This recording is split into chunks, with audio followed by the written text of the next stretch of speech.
ગુજરાત તથા ભારતના નાગરિકો અને ઉપરાંત એમાં ખાસ કરીને મહિલાઓને એ વાત જણાવવા માંગુ છું કે ઘણી વખત આપણે હોટલ્સ, મોલ્સ કે હોસ્પિટલ્સ કે કોઈ પણ જગ્યાએ કપડાની ખરીદી કરવા ગયેલા હોઈએ છીએ તો એ સમયે આપણે ચેન્જ રૂમમાં કપડાં બદલતા હોઈએ છીએ કે અન્ય આપણા પ્રાઇવેટ મોમેન્ટ્સ એવા હોય છે જે પબ્લિક પ્લેસીસ પર સીસીટીવી કેમેરા લગાવેલા હોય છે જે સામાન્ય રીતે નાગરિકોની સુરક્ષા માટે હોય છે, પરંતુ અમુક વખત આ પ્રકારના મોમેન્ટ્સ એમાં કેપ્ચર થઈ જાય અને તે વાયરલ બની જાય તો સોશિયલ મીડિયાના યુગમાં એ જે તે વ્યક્તિ અને ખાસ કરીને મહિલાઓની પ્રતિષ્ઠા માટે એક મોટો ખતરો ઊભો કરતું હોય છે.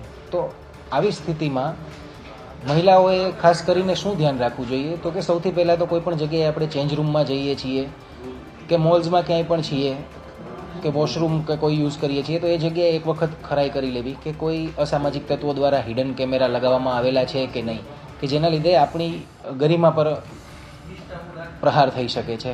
તો એ એક ખાસ કાળજી રાખવી કે સચેત રહી અને આ પ્રકારની કોઈ પણ ઘટના જો દેખાય છે કે અહીંયા હિડન કેમેરા લગાવેલા છે તો ત્યાં જે મોલ કે કોઈ બી સંસ્થા છે તેના માલિકને જાણ કરવી અને ઉપરાંત પોલીસ સ્ટેશનમાં આની ફરિયાદ તાત્કાલિક નોંધાવી દેવી, જેથી કરીને આ પ્રકારની અસામાજિક પ્રવૃત્તિઓ ઉપર આપણે પ્રહાર કરી શકીએ અને તેમને નાબૂદ કરી શકીએ. આ સિવાય આપણે વાત કરીએ તો CCTV, wifi, social media accounts છે એના પરથી પણ આપની માહિતી ઘણી વખત ફેક ફોટોઝ, ઇમેજીસ, મોફ્ડ ઇમેજીસ બની અને વાયરલ થઈ જતી હોય છે. તો આવા કિસ્સામાં શું કરવું જોઈએ કે આપણે ઇન્સ્ટાગ્રામ છે, ફેસબુક એકાઉન્ટ્સ છે એમને સૌથી પહેલાં તો આપણે પ્રાઇવેટ એકાઉન્ટ્સ તરીકે રાખવા જોઈએ. આ ઉપરાંત આપણા વાઈફાઈ છે, સોશિયલ મીડિયા એકાઉન્ટ્સના જે પાસવર્ડ્સ છે એ પાસવર્ડ્સને આપણે સ્ટ્રોંગ કરવા જોઈએ, જેમાં આપણે ખાલી 1, 2, 3, 4, 5, 6, 7, 8 જેવા પાસવર્ડ રાખવાના સ્થાને તેમાં આલ્ફાબેટ્સ છે, સ્પેશિયલ કેરેક્ટર્સ છે અને ન્યુમેરિક્સ છે એમનું કોમ્બિનેશન કરી અને પાસવર્ડ્સ રાખવા જોઈએ, જેથી કરીને કોઈ ઇઝીલી ગેસ કરીને આપણી પ્રોફાઇલ એક્સેસ ના કરી શકે. અને આ સિવાય 2 ફેક્ટર ઓથેન્ટિકેશન આવે છે જે સોશિયલ મીડિયા એકાઉન્ટ્સમાં લોગિન માટે વપરાય છે, તો તેમાં પાસવર્ડ નાખવાની સાથે ઓટીપી નાખવાનું પણ આવે છે પ્રોવિઝન. તો એનો મહત્તમ ઉપયોગ કરવો જોઈએ જેથી કરીને કોઈ વ્યક્તિ આપણા પ્રોફાઇલનો ઇલીગલ કે એક્સેસ ના મેળવી શકે અને તેનો દુરુપયોગ ના કરી શકે.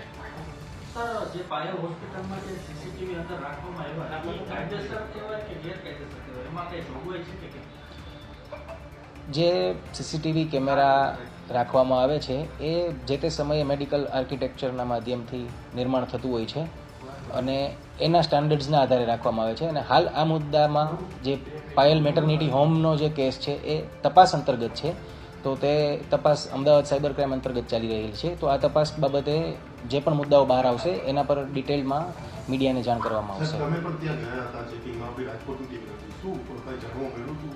પ્રાથમિક દ્રષ્ટિએ કંઈ જાણવા મળ્યું? શેની તપાસની પૂછો છો? ત્યાં પાયલ મેટર્નિટી હોસ્પિટલમાં હાલ હ્યુમન રિસોર્સિસના માધ્યમથી અને ટેકનિકલ ઇન્ટેલિજન્સના માધ્યમથી તપાસ ચાલી રહી છે અને જે પણ શકમંદ આઈપી કે કંઈ પણ શકમંદની માહિતી મળે છે તો એ તમામ માહિતી અમદાવાદ સાયબર ક્રાઇમ સાથે શેર કરવામાં આવે છે અને બંને ટીમો દ્વારા સંયુક્ત તપાસ થઈ રહી છે. સર, આપણે જે રૂમ જે પ્રાઇવેટ રૂમ હતો તેમાં જે મહિલાઓના જે ચેકઅપ થતા હતા ત્યાં સીસીટીવી રાખવામાં આવ્યું, તે સીસીટીવી રાખવાની જોગવાઈ છે કે કેમ, કે કાયદેસર કહેવાય ગેરકાયદેસર કહેવાય? એના પર તપાસ આગળ વધશે એટલે ડિટેલમાં ટિપ્પણી કરવામાં આવશે એ મુદ્દા પર. આરોગ્ય દ્વારા તેવું વર્ઝન આપવામાં આવ્યું છે કે તે જે પ્રાઇવેટ જે રૂમ છે જે પાયલ મેટર્નિટીનું જ્યાં મહિલાનું ચેકઅપ થતું ત્યાં રાખવાની કોઈ જોગવાઈ નથી, રાખી ન શકાય એવું આરોગ્ય અધિકારીનું કહેવું. આ આરોગ્ય વિભાગનો જ સંપૂર્ણ મુદ્દો છે, આથી એના પર ડિટેલમાં જવાબ આરોગ્ય વિભાગ દ્વારા જ આપવામાં આવશે. પોલીસ સ્ટેશનમાં કાયદાકીય રીતે જ્યારે પણ કોઈ પણ ફરિયાદી દ્વારા ફરિયાદ નોંધાવવામાં આવશે તો એના પર પૂરેપૂરી કાર્યવાહી કાયદેસર કરવામાં આવશે. સર, એમાં ફરિયાદ કઈ નોંધાઈ છે? આપણે હોસ્પિટલ તંત્રએ કઈ ફરિયાદ નોંધાવી છે આપણે રાજકોટમાં? હોસ્પિટલ તંત્રએ એક અરજી આપેલી છે કે એમના સીસીટીવી કેમેરાનો જે એક્સેસ છે એ કઈ રીતે બહાર ગયો છે એ નથી ખ્યાલ, તો એના પર અત્યારે તપાસ થઈ રહી છે. બે શકમંદોના નામ રાજકોટ સાયબર ક્રાઇમની ટીમે, અમદાવાદ સાયબર ક્રાઇમની ટીમને આપ્યા છે ને સૂત્રો તરફથી એવી માહિતી મળી રહી છે કે 2 લોકોને ઉઠાવી લીધા છે. આ મુદ્દો હાલ તપાસાધીન છે અને એના પર જો વધારે માહિતી મળશે તો આપ લોકોને અવશ્ય આ માહિતી આપવામાં આવશે. ના, હાલ અમદાવાદ સાયબર ક્રાઇમ ટીમ દ્વારા ડીવીઆર એનવીઆર કબજે કરી અને લાગતા વળગતાના નિવેદનો નોંધવામાં આવેલ છે અને આગળની માહિતી આપને જો તપાસલક્ષી જોઈતી હોય તો એ અમદાવાદ સાયબર ક્રાઇમ આપને પ્રોવાઈડ કરી શકે છે. તપાસમાં ડોક્ટરોનો કોઈ રોલ નથી, આપણી તપાસ નર્સિંગ ના. સ્ટાફ ડોક્ટરો કેટલાના નિવેદન લીધા છે નર્સિંગ સ્ટાફના કે તબીબોના? અમદાવાદ સાયબર ક્રાઇમ આની મુખ્ય તપાસ કરતા એજન્સી છે. ફરિયાદ અમદાવાદ સાયબર ક્રાઇમમાં નોંધાયેલી છે, જેથી કરીને એની તમામ માહિતી આપ અમદાવાદ સાયબર ક્રાઇમ સેલ પાસેથી મેળવી શકો છો.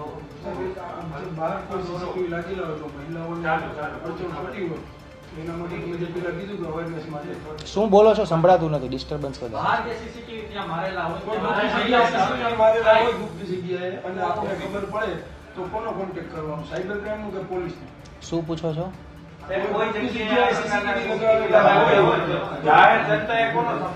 પણ સીસીટીવી કેમેરા ક્યાં લગાવેલા હોય તો જી જી તો એ ઓથોરિટીને પણ જાણ કરવી અને તાત્કાલિક એ બાબતની પોલીસ ફરિયાદ નોંધાવવી. સર આની પર કઈ પ્રકારની કાર્યવાહી છે જો આ વસ્તુ હિડન મળ્યું હોય તો? જો હિડન મળી આવે છે તો એના પર આઈટી એક્ટ અંતર્ગત કાર્યવાહી કરવામાં આવશે. અમારી તમામ માહિતીથી અપડેટ રહેવા માટે જોડાયેલા રહો S9 ન્યૂઝ સાથે.